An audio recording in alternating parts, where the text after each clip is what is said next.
In Egypt, circa 1290 BC, High Priest Imhotep engages in an affair with Ankh-Su-Namun, the mistress of Pharaoh Seti, despite strict rules that other men are forbidden to touch her. When the pharaoh discovers their tryst, Imhotep and Ankh-Su-Namun murder the monarch. Imhotep is dragged away by his priests before the pharaoh's guards can discover his involvement. Ankh-Su-Namun then kills herself, intending for Imhotep to resurrect her. After Ankh-Su-Namun's burial, Imhotep breaks into her crypt and steals her corpse. He and his priests flee across the desert to Hamunaptra, the city of the dead, where they begin the resurrection ceremony. However, they are caught by Seti's guards before the ritual could be completed, and Ankh-Su-Namun's soul is sent back to the underworld. For their sacrilege, Imhotep's priests are mummified alive, and Imhotep himself is forced to endure the curse of Home Dai. His tongue is cut out and he is buried alive with a swarm of flesh-eating scarabs. The ritual curses him to become an immortal walking plague if he were ever to be resurrected.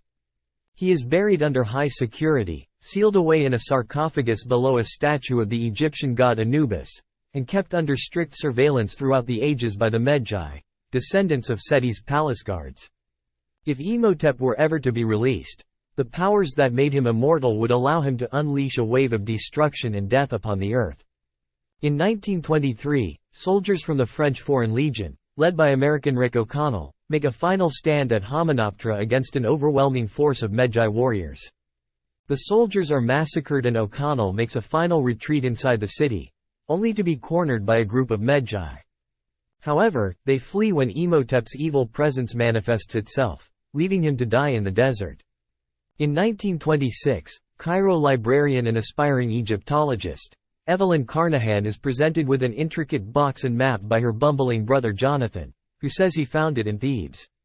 The map seems to point the way to the lost city of Hamunaptra, where all of the wealth of Egypt was supposedly stored. However, the museum curator, Drive Bay, dismisses Hamunaptra as a myth, and accidentally damages the map. Jonathan reveals he actually stole it from an American, revealed to be O'Connell, who is currently in prison, and may be able to tell more about Hamunaptra. Rick tells them that he knows the location of the city from his days in the Foreign Legion.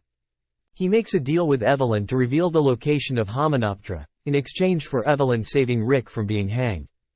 Evelyn successfully negotiates his release from the prison warden by offering him 25% of the found treasure. However, the warden insists on coming along in order to protect his investment. They board a ship to start their expedition to the city, where they encounter a band of American treasure hunters led by the famed Egyptologist Drive Alan Chamberlain, and guided by Benny Gabor, a cowardly former Legion soldier who served with Rick and also knows the location of the lost city.